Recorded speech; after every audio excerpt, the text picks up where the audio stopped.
السلام علیکم ناظرین، آج ہم بات کرنے جا رہے ہیں فرانس کے گستاخانہ خاکوں کی اشاعت پر اور فرانسیسی پروڈکٹ کے بائیکاٹ کے بارے میں۔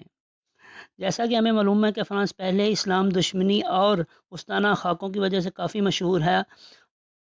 حالات اس وقت خراب ہوئے جب فرانس میں ایک 47 سالہ ٹیچر میسمول پیٹی نے ہمارے پیارے نبی صلی اللہ علیہ وآلہ وسلم کے گستاخانہ خاکے اپنے طلباء کو دکھائے، جس پر ایک 17 سالہ چیچین نژاد فرانسیسی مسلمان نے اس ٹیچر کو گھر جاتے ہوئے قتل کر دیا۔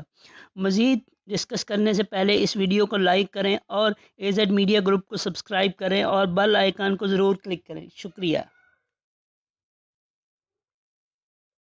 ٹیچر کے قتل کے بعد فرانس حکومت نے فرانس میں بسنے والے مسلمانوں کے خلاف کریک ڈاؤن شروع کر دیا، جس میں حکومتی سطح پر مسلمانوں پر تشدد اور مساجد پر حملے شامل تھے۔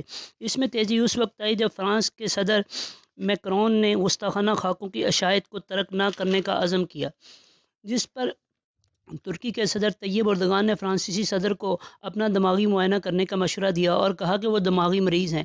اس کے ساتھ سارے عرب ملکوں میں فرانسیسی پروڈکٹس کے بائیکاٹ کا عمل شروع ہو گیا، جس پر فرانسیسی حکومت نے عرب ملکوں سے اپیل کی ہے کہ وہ فرانسیسی مصنوعات کا بائیکاٹ ترک کریں۔